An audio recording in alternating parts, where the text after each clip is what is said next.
I just wake up on the floor, 7 paramedics around me. Like, one of the first things I heard is, "Oh, he's alive."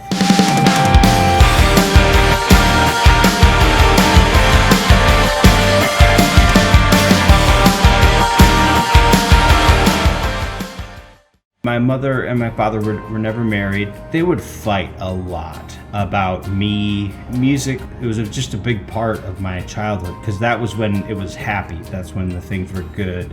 The neighbor kid, he wanted to have a keyboard player in this band he was starting. They were gonna call it Vagitron.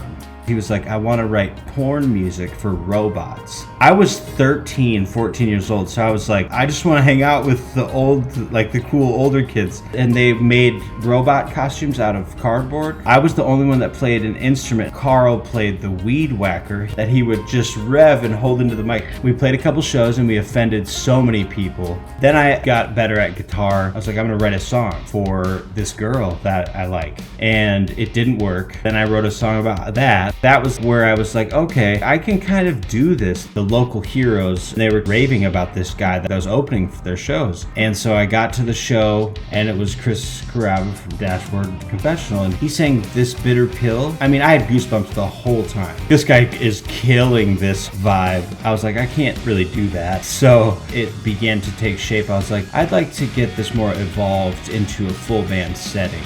We get signed to Sire in 2006. We get into the studio. Out came our best record.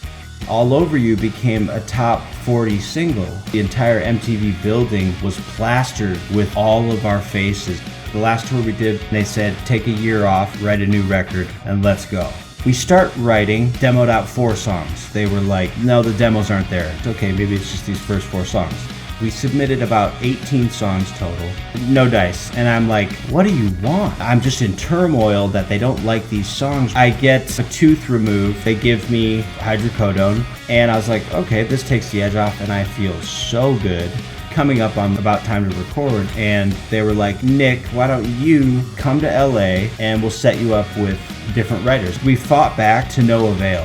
While we were recording formalities, it was like 3 a.m. and I had just taken 6 Xanax. I fell asleep at the wheel near LAX, rear-ended a airport shuttle van, and I spun around like this, and here's the side and like a 90-foot drop, and the van just right here. Like if it would have hit, I just would have went right over. They didn't bust me for under the influence driving. I had called the guys. I was like, I crashed the van. You know, we had to be on set to do this video. So as you watch the Our Song video, it is the most surreal thing to see because I almost died. And so the guys are like, what does the future of this band look like? We basically had to go on hiatus because I got to go to rehab. I lasted about a month. I go live with an ex in Chicago and get hooked on heroin. I woke up with this tattoo and I was like, okay, I think I should go back to treatment center. The summer of 2019, I purchased what I thought was heroin. I forgot I even had it.